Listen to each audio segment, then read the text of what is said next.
अस्सलाम वालेकुम दोस्तों कैसे हैं आप। मेरी दुआ है अल्लाह ताला सबको खुश रखे और अपने हिफ्ज़ व अमान में रखे।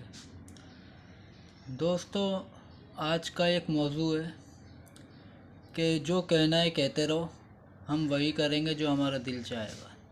ठीक है, तो ये हाल हो गया है आवाम का कि जो कहना है कहते रहो, हमें आपकी सुननी ही नहीं है। अच्छा, पिछले दौर का रोना रोते थे, आटा महंगा हो गया, ज़रदारी का कसूर है। चावल महंगा हो गया, नवाज़ शरीफ का कसूर है। घी तेल महंगा हो गया, मरियम नवाज़ का कसूर है। पेट्रोल महंगा हो गया, मुराद अली शाह का कसूर है। चीनी महंगी हो गई, शहबाज शरीफ का कसूर है। और सुई महंगी हो गई, फलाने का कसूर है। दवाइयाँ महंगी हो गई, फलाने का कसूर है। इवन ये कि एक एक चीज़ महंगी हो गई, सब पिछली हुकूमतों का कसूर है। सब उन्होंने मसनूई तरीके से रोका हुआ था, इस वजह से सब सस्ता था। उन्होंने मसनूई तरीके से रोका हुआ था। अब दूध महंगा होने जा रहा है, ये भी पिछली हुकूमतों का कसूर है। दालें महंगी हो गई, सब पिछली हुकूमतों का कसूर है। तो उन्होंने क्या पूरा पाकिस्तान रोका हुआ था मसनूई तरीके से हैं? उन्होंने क्या आटा, घी, चीनी, मुर्गी के अंडे और गोश्त, सब चीज़ें उन्होंने मसनूई तरीके से रोकी भी थी। वह पागल के बच्चों, कोई अक्ल वाली बात करो जो हमारी अक्ल में आए। 3.5 साल से तुम एक ही बकवास करे जा रहे हो। हर चीज़ उन्होंने रोकी हुई थी। अबे कोई एक चीज़ हो, दो चीज़ हो, 10 चीज़ें हो, हम भी मान लें कि चलो आधी मिले ज़रदारी की थी, आधी मिले शरीफों की थी, चलो आटा चीनी महंगा हो गया। अबे बगैर तो यहाँ तो कफन भी महंगे हो गए, वो भी पिछली हुकूमतों का कसूर है क्या? अबे कुछ अपनी इज्जतों का ख्याल कर लो।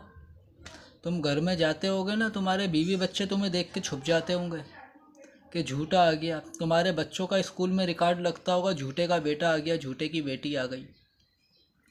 अबे कुछ ऐसी हरकतें तो कर लो कि घर में ही सर उठा के चल लो तुम। बगैर तो जो कंटेनर पर खड़े होकर बड़ी बड़ी बकवासें करी थी। बहरहाल, मैं आपको एक हिकायत सुनाता हूँ। वो हिकायत ये है दोस्तों कि बादशाह के दरबार के बाहर आकर, महल के बाहर रात में कुत्ते भौंकने लग गए। बादशाह ने अपने वज़ीर से बोला, जाओ देखो ये कुत्ते क्यों भौंक रहे हैं। वज़ीर बाहर आता है, कुत्तों का मसला पूछता है, अंदर जाता है, बादशाह से बोलता है, बादशाह सलामत, ये भूखे हैं और ये रोटी के लिए, खाने के लिए भौंक रहे हैं।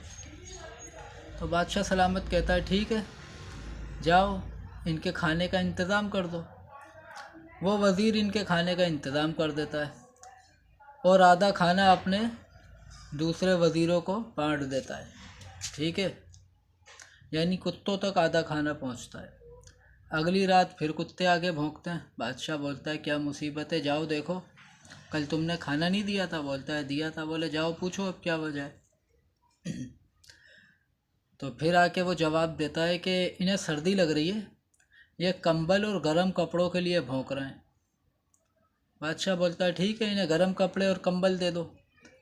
वो आधे कंबल और कपड़े पहुंचाता है और आधे अपने वज़ीरों मुशीरों में बांट देता है, यार दोस्तों में। तीसरे दिन फिर कुत्ते भौंकते हैं आके। बादशाह को बहुत गुस्सा आता है, बोलता है, जाओ देखो क्या वजह है, खाना भी दे दिया, गर्म कपड़े भी दे दिया, अब क्या वजह है। तो वज़ीर जो होता है ना, इसी के वज़ीरों जैसा होता है जो आजकल हुक्मरान बना हुआ है। वो वज़ीर आके जवाब देता है, बादशाह सलामत, आपके 2 दिन के जो किरदार है ना, 2 दिन के किरदार से ये बहुत खुश हुए हैं कि आपने खाना दिया, कपड़े दिए, ये आपका शुक्रिया अदा करने आए हैं और ये कह रहे हैं हम रोज़ आएंगे, आप परेशान नहीं होना, हम शुक्रिया अदा करेंगे। तो दोस्तों, वही हाल आजकल हमारा हो गया है कि हम रोज़ आवाज़ें उठा रहे हैं, मगर उन्हें ऐसा लग रहा है कि हम शुक्रिया अदा कर रहे हैं, जबकि हम इन्हें बद्दुआएं दे रहे हैं, झोलियाँ उठा उठा के कोस रहे हैं। सोशल मीडिया, प्रिंट मीडिया, ख़बरें, टीवी चैनल्स इनकी तारीफ़ों से भरे पड़े हैं। इनके लतीफ़े सुन के अब रोना नहीं आता, अब हंसी आती है। ये कोई नया लतीफ़ा सुनाते हैं ना, हमें हंसी आती है। लो भाई, बहरहाल एक क्रेडिट सिंध हुकूमत को दूंगा मैं कि उन्होंने कम से कम तनख्वाह मिनिमम सैलरी 25,000 की है। ये खुशाइंद इकदाम है, ठीक है।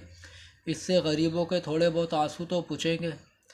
ये तौलिए और रुमाल का न सही, टिशू पेपर का काम तो करेगा ये 25,000 वाला फार्मूला, ठीक है दोस्तों। तो आज के लिए इतना ही। मुझे अपनी दुआओं में याद रखिएगा। अस्सलाम वालेकुम।